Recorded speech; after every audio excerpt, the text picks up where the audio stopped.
Dans les profondeurs d'une forêt française où chaque pas peut changer un destin, j'ai vécu un moment qui a bouleversé ma vie pour toujours. Vous croyez connaître la peur, la tendresse, la douleur et la force du cœur humain? Mais cette histoire va tout réécrire. Restez avec moi, car ce qui s'est passé ensuite dépasse tout ce que vous pouvez imaginer. Avant de plonger dans cette histoire incroyable, n'oubliez pas de vous abonner et d'appuyer sur la cloche pour ne jamais manquer notre contenu puissant et inspirant. Dans le cœur du bois de lumière. Je marche depuis des heures dans la forêt. L'air est humide. Le parfum de la terre mouillée me rappelle mon enfance. Je sens chaque souffle de vent comme une main douce sur mon visage. Je ne suis pas seule. Nous sommes trois. Trois voyageurs perdus dans un coin ancien de la France que peu de gens connaissent. Le bois de lumière. Un lieu dont on dit qu'il guérit les âmes fatiguées. Je ne suis pas venue chercher un miracle. Je voulais seulement fuir le bruit de la ville et le tumulte de mes pensées. Mais maintenant, je sens une inquiétude calme grandir dans ma poitrine. La lumière diminue, le chant des oiseaux devient rare. Je regarde Camille, qui marche devant moi. Ses pas sont lents, mais son regard reste rempli de douceur. Elle se tourne vers moi. Elle sourit. Un sourire fragile, un sourire qui dit « Je suis fatiguée, mais je continue ». Derrière nous, Paul respire difficilement. Il s'est blessé plus tôt en glissant sur une pierre mousseuse. Je l'entends retenir la douleur, par fierté peut-être, ou par amour pour nous deux. Je sens son courage comme une chaleur dans mon dos. Je veux l'aider, mais je ne veux pas le blesser davantage. La forêt devient dense. Les arbres s'élèvent si haut qu'ils touchent presque le ciel. La lumière se faufile entre les feuilles comme des fils d'or. Je ressens quelque chose d'étrange. Pas de peur. Un mélange de respect et de silence intérieur. Comme si le monde m'écoutait. Comme si chaque branche connaissait mon histoire. Je m'arrête un instant. Je pose ma main sur le tronc d'un chêne ancien. Sa surface est froide. Sa force est immense. Je ferme mes yeux. Je respire profondément. Je sens la fatigue quitter mon cœur. Juste un peu. J'ouvre mes yeux. Camille m'observe. Ses yeux sont pleins d'une tendresse silencieuse. Une tendresse qui dit « Nous sommes ensemble ». Paul approche lentement. Il pose sa main sur mon épaule. Sa voix tremble. « Ne me laisse pas derrière ». Je ressens une douleur douce. Pas une douleur physique, une douleur humaine. Une douleur qui naît lorsque quelqu'un met sa confiance dans votre main. Je serre son poignet. Je sens sa force fragile.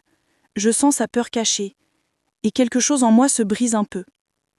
Pas de tristesse, plutôt une ouverture. Une compréhension plus profonde. Nous marchons de nouveau. Le sol devient irrégulier. Des racines s'entrelacent comme des serpents immobiles. Le vent se lève. Il porte une odeur étrange. Une odeur de pluie. Une odeur de souvenir. Je lève les yeux vers le ciel. Il s'assombrit doucement. Quelque chose approche. Pas une menace. Un changement. Un moment que je n'oublierai jamais. Un moment qui va nous rassembler. Nous transformer. Nous révéler. Et alors que nous avançons encore, quelque chose dans la forêt bouge. Un souffle. Un murmure. Une présence que je ne comprends pas encore. Mais je sais que cela va tout changer. La présence se rapproche. Je sens un frisson le long de ma nuque. Camille s'arrête. Elle écoute. Ses yeux brillent d'une inquiétude douce. Paul avance d'un pas. Il pose une main sur un arbre pour garder son équilibre. Je regarde autour de moi. Le silence devient presque vivant. La forêt respire. Je sens cette respiration comme un souffle chaud contre ma peau. Puis, j'entends quelque chose. Un craquement léger. Un pas hésitant. Je retiens mon souffle. Camille murmure mon nom. Sa voix est faible, mais pleine d'espoir. Paul serre les dents. Je sais qu'il essaie de rester fort. Nous avançons lentement vers la source du bruit. Mes pas s'enfoncent dans la mousse humide. La lumière tombe à travers les feuilles comme un rideau d'ambre. Je sens mon cœur battre trop vite. Pas de peur, plutôt une attente, une intuition profonde. Nous contournons un grand rocher couvert de lichen. Et alors je le vois. Un enfant, assis seul au pied d'un être immense. Il tient une écharpe entre ses doigts. Ses yeux sont rougis par les larmes. Il lève la tête vers nous. Je sens quelque chose se briser en moi. Une compassion immédiate, Une douleur ancienne qui remonte. Camille s'approche doucement. Elle s'agenouille devant lui. Sa voix est douce comme un murmure de pluie. « Tu es perdu. » L'enfant hoche la tête. Il serre l'écharpe contre sa poitrine.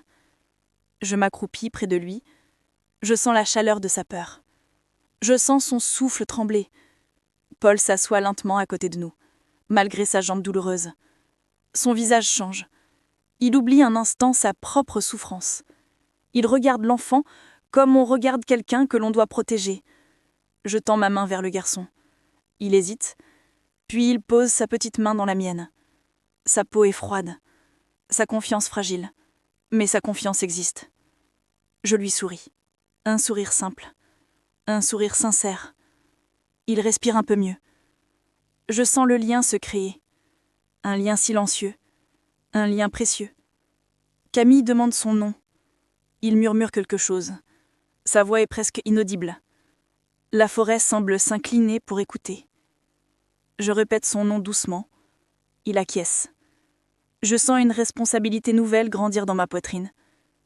Nous ne pouvons plus marcher simplement pour nous-mêmes. Nous devons marcher pour lui, pour sa sécurité, pour sa vie peut-être. Je regarde autour de nous. La forêt semble différente maintenant. Moins sombre, moins sévère. Comme si elle approuvait notre choix. Comme si elle nous accompagnait. Je prends une grande inspiration. Je sens la force revenir. Je sens la tendresse de ce moment me traverser comme une lumière. Paul se lève avec difficulté. Camille se redresse aussi. L'enfant se lève enfin. Il glisse sa petite main dans ma mienne. Nous avançons ensemble. Et à ce moment précis, j'entends un autre son. Un son qui ne vient pas du vent. Un son humain. Un appel étouffé. Quelqu'un réclame de l'aide. Quelqu'un attend encore. Et je comprends que notre chemin ne fait que commencer.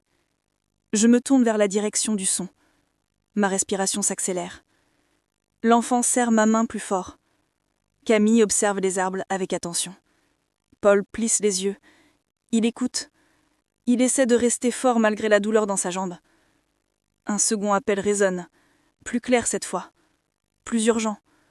Je sens mon cœur battre dans ma gorge. Je fais un pas en avant. Le sol est couvert d'aiguilles de pin. Le parfum est doux et chaud. Je me sens guidée, comme si la forêt me montrait le chemin. Camille avance à mes côtés. Sa main frôle mon bras. Elle n'a pas besoin de parler. Je comprends tout dans son regard. Paul nous suit en boitant légèrement. Il ne veut pas rester en arrière. Il veut être utile. L'enfant marche entre nous. Sa petite main tremble encore, mais il avance avec courage. Nous traversons un passage étroit entre deux rochers. La lumière devient dorée. L'air se fait plus frais. Un léger courant nous caresse le visage. J'entends à nouveau l'appel.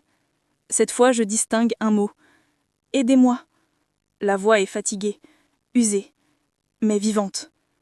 Je ressens une vague de détermination. Je presse le pas. Les branches frottent mes épaules. Le sol se dérobe par moments. Je tends ma main pour aider l'enfant à passer une racine glissante. Il me regarde avec confiance. Une confiance qui me touche profondément. Nous arrivons près d'un petit talus. Je m'agenouille pour regarder en contrebas. Et je le vois. Un homme âgé, assis contre un rocher. Ses vêtements sont mouillés. Ses épaules tremblent légèrement. Il se tient le bras. Son visage est marqué par la fatigue et la peur. Je descends doucement la pente. Chaque pas est mesuré. Je sens la terre se déformer sous mes chaussures. Lorsque j'arrive près de lui, il lève les yeux. Ses yeux sont immenses, pleins d'espoir et de douleur. Je m'accroupis face à lui. Je parle doucement. « Vous n'êtes pas seul. » Il ferme les yeux un instant. Je vois une larme se glisser sur sa joue. Pas une larme de peur, une larme de ressoulagement. Camille arrive derrière moi. Elle sort une bouteille d'eau de son sac. Elle l'attend doucement. Ses mains tremblent en la prenant. Il boit lentement. Paul descend à son tour. Il respire fort, mais il sourit malgré tout. L'enfant reste près de Camille. Il regarde l'homme avec une compassion silencieuse. Je sens la forêt s'ouvrir autour de nous. La lumière change. Plus douce, plus apaisante. Comme si la nature elle-même accueillait cet homme blessé. Je lui demande ce qui s'est passé. Il répond avec difficulté. Il dit qu'il cherchait un chemin, qu'il a glissé, qu'il ne pensait pas survivre à la nuit. Je pose ma main sur son épaule. Je sens sa fragilité. Je sens son courage aussi. Nous devons le ramener. Nous devons le protéger. Nous devons marcher ensemble. Je me redresse lentement. Je tends ma main vers lui. Il prend ma main. Ses doigts sont froids. Mais la vie est là. La vie tient encore. Lorsque je l'aide à se lever, j'entends un autre son. Un bruissement léger. Un mouvement à travers les arbres. Un signe de quelque chose qui approche. Quelque chose que je ne vois pas encore. Mais je sens que cela va encore changer notre route. Et je sens que cela va nous rapprocher davantage. Le bruissement se rapproche. Je me fige un instant.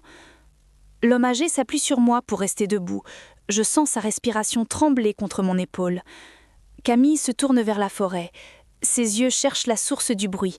Paul pose une main sur un tronc pour garder son équilibre. L'enfant observe en silence. Je perçois une tension subtile, pas une menace, une présence vivante. Un souffle chaud traverse les feuilles. Le bruit devient plus clair, des pas lents, calmes, réguliers. J'inspire profondément, je sens l'air frais remplir mes poumons. Puis une silhouette apparaît entre deux arbres. Une femme, vêtue d'un manteau beige. Ses cheveux sont attachés en un chignon simple. Son regard est doux, présent. Elle avance avec précaution. Elle nous observe comme si elle ne voulait pas nous effrayer. Je sens la tension se dissoudre dans la lumière. Camille sourit légèrement. Paul laisse échapper un souffle qu'il gardait depuis trop longtemps. La femme lève une main en signe de paix. Sa voix est claire et calme. « Je vous cherchiez ». Ces mots résonnent dans l'air comme une caresse. Elle s'approche encore. Elle regarde l'homme âgé. Elle voit sa fatigue. Elle voit sa douleur. Ses yeux se remplissent d'une compassion immédiate. « Je suis infirmière ». Sa phrase tombe comme un cadeau, comme une réponse silencieuse à une prière que nous n'avions pas formulée. Je sens les épaules de l'homme se détendre. Il ferme les yeux un instant, peut-être pour remercier le ciel, peut-être pour retenir ses émotions. La femme sort une petite trousse de son sac. Elle examine doucement le bras blessé. Ses mouvements sont précis, calmes, respectueux. Elle parle à voix basse pour rassurer l'homme. Je suis frappée par sa douceur, par la manière dont elle transforme la douleur en confiance. L'enfant s'approche timidement. Il se cache presque derrière Camille. La femme se tourne vers lui. Elle lui sourit. Un sourire simple, un sourire qui dit « Tu es en sécurité ». L'enfant répond par un geste timide, une petite main qui se relève un peu, comme un salut hésitant. Je ressens une chaleur douce se répandre dans ma poitrine, une chaleur qui vient de la bonté humaine, de cette capacité incroyable à tendre la main, même dans l'épuisement, même dans la peur. La femme nous regarde tous. Ses yeux brillent d'une détermination tranquille. Nous devons sortir de la forêt avant la nuit complète. J'acquiesçais.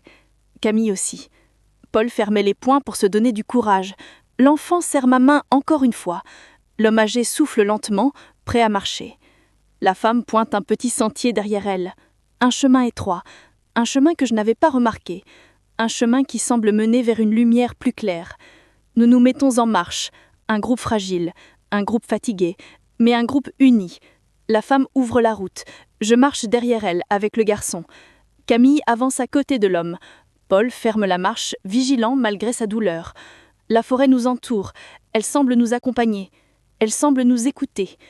J'entends le vent glisser entre les branches. Il raconte quelque chose. Une histoire ancienne. Une histoire de courage. Je lève les yeux vers le ciel. Entre les feuilles, une lueur douce se dessine. Comme une promesse. Comme un guide. Et alors que nous avancions, un nouveau son apparaît entre deux arbres. Un son que je ne comprends pas encore. Un son qui vient du sentier devant nous. Un son qui annonce quelque chose de nouveau. Quelque chose qui va encore changer notre marche. Et peut-être changer nos vies. Je marchais lentement vers le bord de la clairière.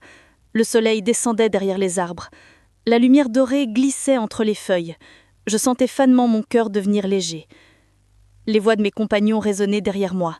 Elles n'étaient plus tremblantes. Elles étaient pleines d'espoir et de calme. Nous avions traversé la peur. Nous avions traversé la solitude. Mais nous n'étions jamais réellement seuls. La forêt nous avait éprouvés. Elle nous avait rappelé la fragilité de la vie et aussi la force silencieuse de la solidarité humaine. Je regardais nos pas sur le sol humide. Ils formaient une ligne irrégulière, Une ligne faite d'hésitation et de courage, une ligne qui racontait notre histoire, une ligne qui témoignait de notre union. Lorsque nous atteignîmes le chemin principal, un souffle de vent passa entre nous. Il avait la douceur d'une main posée sur l'épaule. Il me donna l'impression d'être enfin en sécurité. Je me tournai vers les autres. Leurs fascines étaient fatiguées, mais ils brillaient d'une paix profonde, une paix que seul un cœur partagé peut donner. Nous sortîmes du bois en silence. Ce silence n'était plus lourd, il était rempli d'un accord intérieur, un accord simple, un accord précieux, un accord humain. Et j'ai compris alors la leçon que la forêt voulait nous offrir. La vie peut nous perdre, la douleur peut nous isoler, mais la bonté d'un seul être peut devenir une lumière capable de guider plusieurs âmes vers la sortie. Nous quittâmes le chemin, et le monde s'ouvrit de nouveau devant nous, avec une clarté nouvelle, avec une gratitude profonde. Car celui qui tend la main à une personne perdue se retrouve lui-même et retrouve le monde. Morale. Il suffit d'un cœur sincère pour transformer la peur en espoir et la solitude en un chemin partagé.